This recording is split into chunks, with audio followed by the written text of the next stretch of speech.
We'll guide you through how to recover your forgotten Dropbox password. If you find this helpful, consider subscribing and liking the video. First, go to the Dropbox website using your desktop browser. On the login page, you'll see the option to enter your email and password, but since you've forgotten your password, click on the Forgot Your Password link just below the password field. Next, you'll be prompted to enter the email address associated with your Dropbox account. Type in your email and click Submit. Dropbox will then send you an email to reset your password. Head over to your email inbox and look for an email from Dropbox with the subject line, Reset Your Dropbox Password.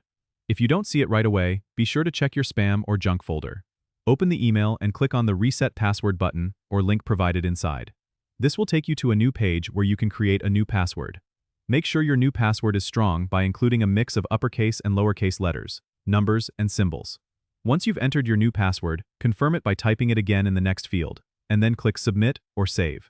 You should see a confirmation message that your password has been successfully changed. Now you can go back to the Dropbox login page and enter your email and the new password you just set to access your account. Don't forget to subscribe and comment if this helped you out.